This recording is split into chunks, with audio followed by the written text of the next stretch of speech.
My name is Mark Haggart. I work in the car wash industry. I'm a regional manager and I'm a part-time triathlete. Train probably 6 days a week. I'm training for Ironman Bustleton at the moment, which is on the 1st of December. So bike 3 times a week, run twice a week, swim 3 times a week at the moment.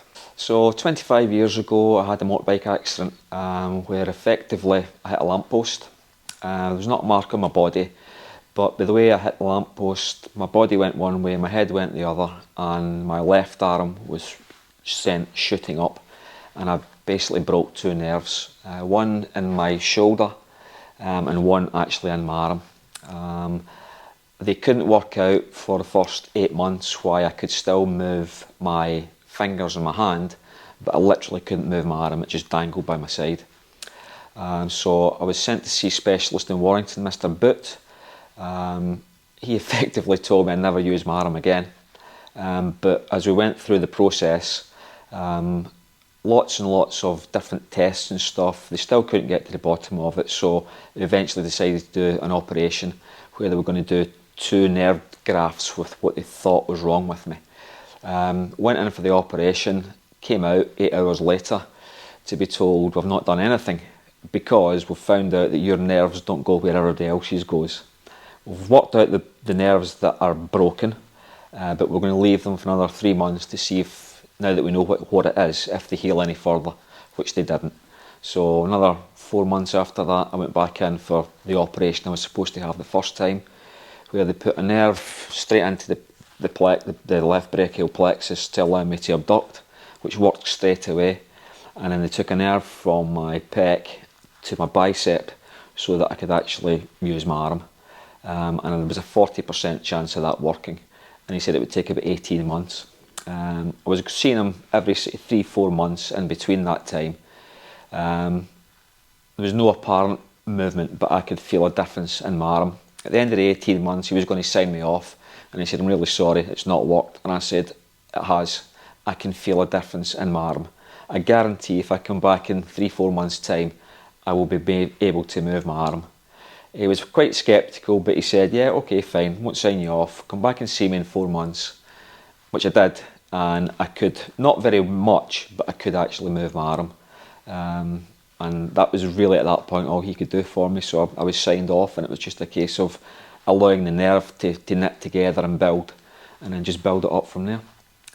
In that time, I had started training again, and I had a goal of doing another marathon. I was a marathon runner at the time, and I got a special sling which strapped everything up to my chest because I couldn't move it.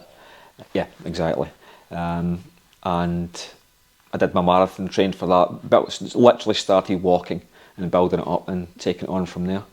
And over that time the arm got stronger, you could feel the nerve improving.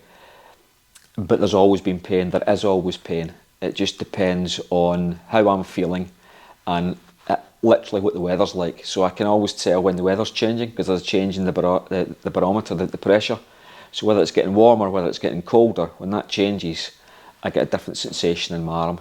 And generally when I'm ill or run down, because my body's trying to fight something, it's looking for anything that's broken. So the broken nerves are still there, and it constantly tries to fight that, and that's when it can get really quite sore. So it goes from a gentle buzz to a really sharp shooting electrical pain, which you can feel building, and then it shoots down your arm and goes to my finger and my thumb here, and that's what's happened.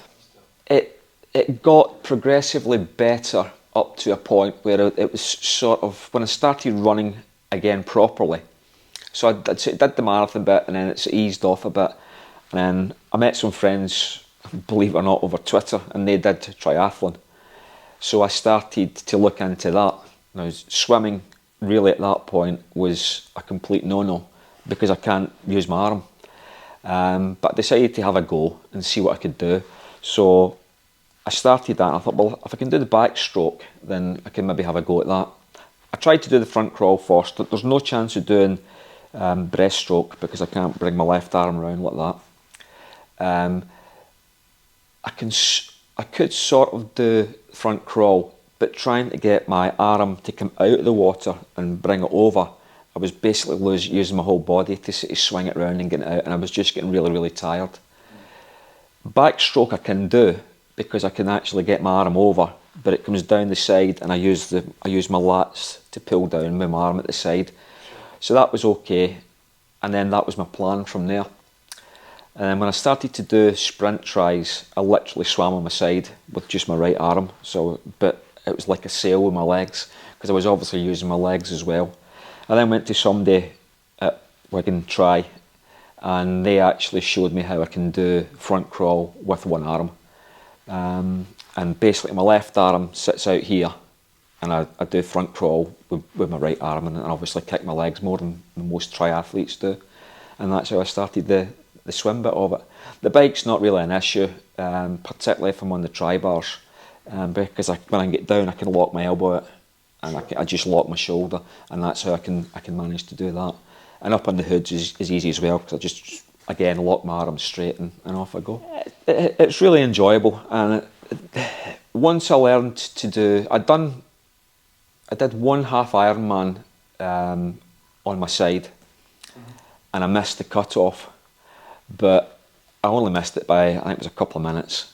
So they allow me to continue, and I'm quite a good cyclist, and it was, if you get to this point, you can in this time you can continue, but if you don't get to that point in this time, you'll have to do the short one and come back in. Well, I made the cut. There was two of us. I made the bike cut off, and he didn't, and off I went from there. And that was the bit where, at that point, I thought I've got to do something to try and improve my swim, and just try and, if not any faster, just I'm not as tired when I came out, because it was basically all legs really, and that's when I looked into how I could go about that, and that has helped. I'm not actually any quicker in the swim.